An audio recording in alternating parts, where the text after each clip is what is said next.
नमस्कार, मी अभिनेत्री प्राजक्ता गायकवाड आणि आज मी आले होते तुळजापूरमध्ये आई जगदंबेचं दर्शन घेण्यासाठी. खरं तर लग्नानंतर आज पहिल्यांदाच आलेली आहे, जोडीने आलेली आहे.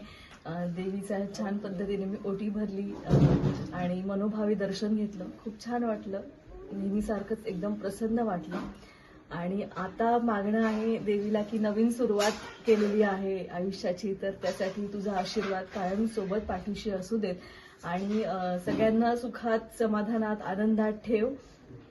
आता जे काही नवीन प्रोजेक्ट्स येऊ पाहत आहेत तर त्यासाठी पण तुझा आशीर्वाद सोबत असू देत. प्रामुख्याने जो पुढच्या महिन्यात रिलीज होणारा भिडेवाडा नावाचा चित्रपट आहे त्याच्यामध्ये सुद्धा खूप ताकदीची भूमिका आहे. सावित्रीबाई फुलेंची भूमिका साकारती आहे, तर त्यासाठी सुद्धा तुझा आशीर्वाद सोबत असू दे. आणि हा संपूर्ण महाराष्ट्रात प्रदर्शित होणारा चित्रपट प्रेक्षकांचे त्याला खूप मनापासून प्रेम मिळू देत आणि माझी भूमिका प्रत्येकापर्यंत पोहोचू देत. इतर पुढच्या प्रोजेक्टसाठी आणि भूमिकांसाठी सुद्धा मागणं मागितलेलं आहे. धन्यवाद.